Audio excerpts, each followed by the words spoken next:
Rebecca. I'm one of the physiotherapists here. I've just got some information for you just to go through before your surgery. So you're due to have mastectomy and a clearance of the axilla tomorrow. So we just have a bit of information and then I'm going to go through some exercises with you. So following your surgery, if the first thing you can do when you wake up is start by taking some nice deep breaths. So breathing in through the nose, you want to feel that the bottom of your lungs are expanding upwards and outwards, and then blow all the air out. This is just to help with taking nice deep breaths. We don't want you to be getting any chest infections or following your surgery. So just nice deep breaths, and if you could do 3 of those every hour. If it's too uncomfortable because of pain, make sure you ask your nurse for some pain relief as well. The other thing to be doing is some circulation exercises, so pumping the ankles up and down, round in circles in both directions, and this is just to help to prevent any blood clots following your surgery. You will also have some flotrons on which just help to massage the calf as well, but if you can be doing that as well. What are these flotrons? It's attached to a machine and it just helps to squeeze the calf just to help promote good circulation following your surgery. Yeah. Lots of people say it's like having a massage. The other thing is you can be squeezing your buttocks together. Again, that's just helping with the circulation, passing it up and down the legs. Following on from that, physio will come to see you, and we're just going to go through some exercises for you to follow following the surgery. So this is the leaflet that you will receive, and you can take this home with you. The main thing about these exercises and why they're so important is that we want to make sure that you have good movement in your shoulder, so that when you've fully healed from this, you can go back to doing all your usual activities that you would be doing now. So we don't want that shoulder getting stiff in the initial period. The main thing that you need to follow for the first week is that your elbow does not go higher than your shoulder. This is just to make sure that all the scars, they heal neatly. So we just want to make sure that you just stay within this range, and you can go out to the side and forwards. This doesn't mean that you have to completely stop using your arm. You're still able to fix your hair, put your makeup on.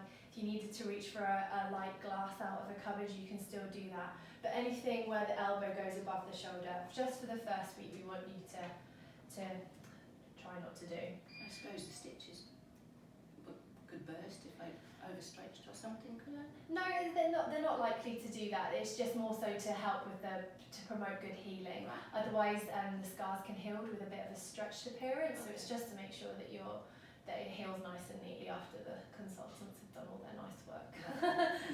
So with the exercises, you have a warm up and a cool down. So you would do these at the beginning of each set of exercise, and then you finish off with them as well.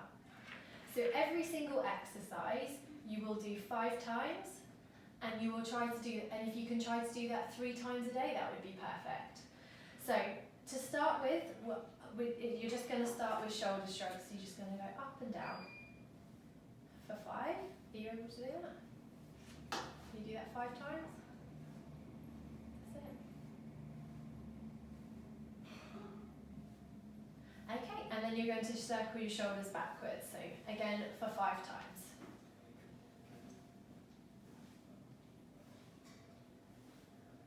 Okay. And then you place your hands on your shoulders. So this is now going into the main section of the exercises. And on this sheet, you've got quite a nice guide of when to start and in which order you do the exercises, and the colour coding helps with that as well. So with the basic exercises, if you pop your hands on your shoulders, you're going to slowly bring your elbows up just to the height of your shoulder and then back down, and you'll do that 5 times. What you might find is that you might get a little stretch in the chest or in the armpit. That's okay, a slight stretch is okay, but if you're pushing into pain, then that's too much. So just go within comfort limits to start with. Okay. And then the next exercise, you just have your hands, so just take your elbows out to the side and you're going up and down again 5 times. This might stretch a little bit more because the chest muscle is put on slightly more of a stretch. Okay. And then this one's called back scratching. So it might be a little bit easier in standing, but you want to start with your hands by your buttocks, and you're going to reach up as if you're reaching for your bra strap, and then back down to your buttocks. And again, 5 times. That's it.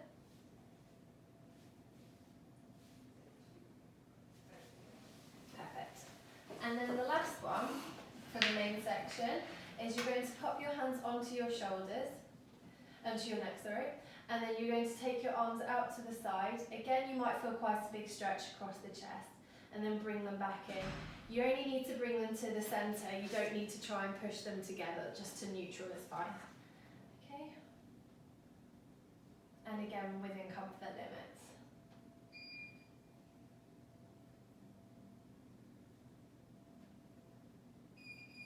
Okay?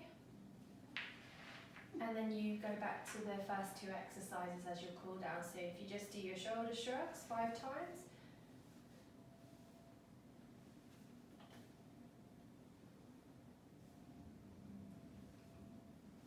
Perfect. And then just your shoulder circles. Do you do that both ways or? Just backwards. Sometimes if you go forward, you tend to use your pec muscles too much. And we just want those to relax in this healing phase. Okay? Perfect. So for the first week, you will just do these ones. So at the beginning of the second week, so a week from the day of your surgery, you can go on to the more advanced exercises. And these exercises will be encouraging you to raise that elbow above your shoulder. So if I just demonstrate these for you, you'll need a wall just because you want the wall to take the weight of your arm. But if I leave that there for you. So the wall climbing, you want to just have your hands on the wall, and you can do it on both sides, and you're just going to walk your arms up the wall just till you feel a bit of a stretch, and then you're just going to bring them back down again. Okay, and then you'll repeat that 5 times. As you find this gets easier, you can step closer to the wall and you'll be able to get a much bigger stretch as well. The next one, you're going to turn it away from the wall and have your hand resting on it, and again you're just walking your arm up the wall. This is just working the shoulder through a different plane of movement so that you're getting stretching from different angles. And back down. The following 2 exercises, number 8 and 9, you need to be lying on a bed for those. But what you want to be doing is holding your hands so your non-operated side is supporting the operated side, and you're just going to bring it up over your head until you're aiming to reach for the bed or the floor behind you. So you might find that this is quite a big stretch and you can't reach the floor initially, but just take it gradually, and because you're lying down, gravity is going to assist with pulling that arm back, which is why we don't want you doing it in that initial stage. And then the last exercise is very similar to one of the ones in the basic exercises. It's just having your hands on your neck and taking your elbows down towards the pillow or the floor, and then bringing them back up. And again, the gravity will assist with that movement. So they're the exercises that you will be continuing with from a week's time. And again, once you start these, you would still continue with these basic ones, and I would continue with these until for at least 6 weeks. You will probably find though that you'll need to continue these for at least a couple of months following your surgery, just to maintain your movement. Particularly if you're going on to have treatment like radiotherapy, where you'll need your arm in this position. We need to ensure that you have got that movement so that you can have the radiotherapy. Another couple of things for when you're at home is just with regards to a couple of precautions. Lifting, the heaviest thing you want to be lifting over the next 6 weeks is about 2-3 kilos, which is approximately half a kettle full of water. Anything where you're feeling that your arm is having to strain to lift is just too much. You obviously can use your other arm, but if you have someone at home who can help you with cleaning and other household tasks, that would be great, just to leave that to them for the first 6 weeks.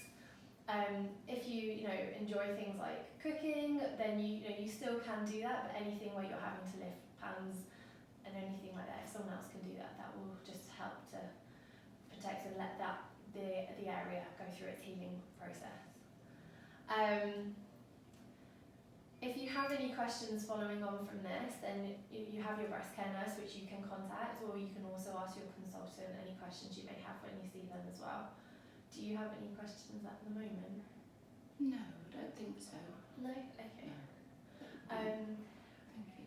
If sometimes you might find that you get a build-up of fluid either in the arm or the breast area, this is called a seroma. If you do find that you have one, let your breast care nurse know, but you might want to reduce the exercises just to once or twice a day, just so that it can heal, but also repetitive movements can irritate the seroma.